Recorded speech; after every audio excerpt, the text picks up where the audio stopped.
Vamos lá para análise macro. Bom, a madrugada já começa bem agitada no mundo inteiro, na Argentina, nos Estados Unidos, até mesmo aqui no Brasil, e tudo isso começa com o cenário da Argentina, o Milei demitindo funcionário público sem parar por lá, que eu vou comentar os efeitos e tudo mais sobre isso. Também tivemos o ouro disparando, batendo máximas históricas ontem, hoje, agora nessa madrugada, batendo nova máxima histórica, e o Bitcoin andando na ponta contrária. O Bitcoin derreteu ontem e eu vou explicar esse descolamento também. E, finalmente, bolsas americanas caíram, por incrível que pareça, e também aqui no Brasil nós tivemos aí o Haddad dando nos dedos dos economistas, que eu vou falar os implicamentos para a nossa bolsa aqui hoje, de tudo isso que está acontecendo no mundo, né? E também para poder comentar da nossa live que vai acontecer no dia 11, às 8 horas da noite. Tá aqui no QR Code, tá aqui na descrição. É uma live que eu vou mostrar como usar essas informações que eu falo aqui no dia a dia para poder ganhar dinheiro no mercado financeiro.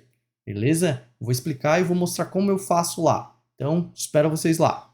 E agora, já indo para o conteúdo, nós tivemos o Javier Milei afirmando que ele pretende demitir 70 mil funcionários públicos e só agora, no dia 31 de março, ele já demitiu 15 mil numa tacada só. E também os contratos que estão vigentes, eles estão sendo renovados só de 6 em 6 meses, porque as novas demissões estão sendo discutidas lá dentro. A gente lembra que isso faz parte do plano ambicioso do Milei de poder colocar as contas públicas, né, o fiscal do governo argentino em equilíbrio novamente. Então, é algo que a gente vai ter que ir acompanhando ao longo do tempo para ver que medidas que ele está usando, para ver se sobra algum reflexo para a nossa bolsa aqui no Brasil, né? Sempre tem alguma ligação com alguma empresa, alguma coisa. Se ele agir, a gente vai saber o que acontece aqui de reflexo para a gente. Por isso que eu sempre comento algumas coisas assim pontuais. E também a gente teve aí o ouro, como eu comentei, disparando novamente ontem. Ontem ele bateu a máxima histórica que era 2.266 dólares. Agora, nessa madrugada, ele já bateu uma nova máxima histórica a 2.308 dólares, enquanto que o Bitcoin, que era o parceiro dele que subia junto, tá caindo, né? Ontem ele caiu mais de 5%, e tudo isso tinha sido um período de otimismo tanto para o ouro quanto para o Bitcoin, porque eles são ativos de segurança, que a gente chama no mercado financeiro. Para ficar fácil de entender, quanto maior os juros dos tesouros americanos, lá do título americano, menos atrativo fica eu colocar dinheiro em outros ativos de proteção, que seria o ouro ou o Bitcoin, que é atualmente também um ativo de proteção.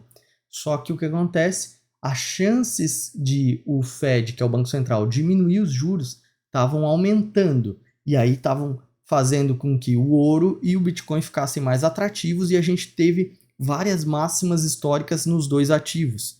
Só que agora o ouro ainda mantém batendo máximas históricas e a taxa de juros americanas não está com previsões de cortes agora em junho. A previsão é para frente. As apostas, a maioria é para frente. Então é isso que está intrigando um pouco nessa madrugada, o porquê que o ouro está disparando tanto assim, né?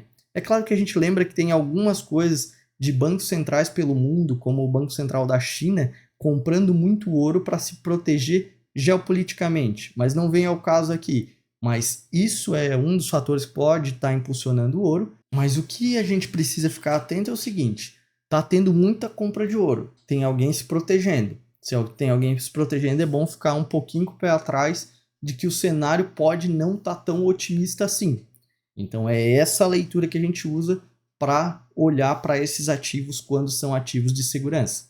Mas já falando sobre as coisas que vão impactar a nossa bolsa aqui hoje, como eu comentei, a bolsa dos Estados Unidos caiu finalmente, mais de 1%, coisa que não acontecia há semanas, quase meses, que não caíam as bolsas por lá. E agora nós tivemos uma queda e hoje tem mais um relatório de emprego, que é o ADP, que sai às 9h15.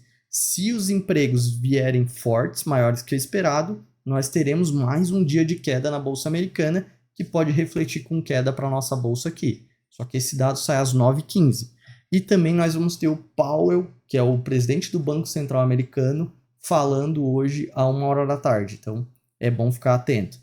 Na Ásia, nós não tivemos nada de muito relevante, só que as bolsas, num total lá, caíram, tanto da China quanto do Japão, por conta de que esse reflexo de juros mais elevados nos Estados Unidos por mais tempo reflete também na Ásia, né, nas bolsas asiáticas, e fez com que elas caíssem nessa madrugada, que reflete negativamente para a nossa abertura aqui no Brasil hoje. Então, tudo tem que ficar no radar. E também nós temos agora a Europa subindo, mas por um motivo particular deles. Eles têm aí a inflação ao consumidor que saiu lá na zona do euro e veio menor do que o esperado. Inclusive o núcleo dessa inflação veio menor do que o esperado também, o que gera mais otimismo de que talvez o Banco Central por lá corte os juros antes dos Estados Unidos. E aqui no Brasil, como eu comentei, o Haddad deu nos dedos dos economistas, porque ele falou num evento e ele falou que a agenda fiscal ela é política e não depende só do executivo. E inclusive ele falou com essas palavras: na planilha eu resolvo em 15 dias o déficit público, mas na realidade política e social exige mais tempo. Então, isso não é algo que vai afetar a nossa bolsa aqui, só que a gente sabe que é um tonzinho de realidade para o mercado não ficar muito otimista com o cenário aí do fiscal brasileiro, porque a gente sabe que não é tão fácil assim de resolver. E se o Haddad está falando que é o cara mais otimista por lá, a gente tem que ficar atento no mínimo, né? Então, assim, pegando num contexto geral, a nossa bolsa tem ainda um reflexo negativo para hoje por conta bolsas americanas em leve queda agora na madrugada, e esse dado do emprego pode abalar mais, mas se esse dado do emprego vir mais baixo, aí a gente pode ter uma virada de cenário positivo e ajudar a gente aqui. Só que bolsa americana caindo, Ásia caindo, vai empurrar mais um pouquinho a nossa bolsa aqui para baixo e o dólar mais forte aqui no Brasil também. Então, se esse é o tipo de conteúdo que te interessa e quiser receber ele todos os dias antes do nosso mercado aqui do Brasil abrir, só se inscrever no canal. Se puder deixar o like, é o jeito que o YouTube reconhece o nosso trabalho. Valeu, um abraço!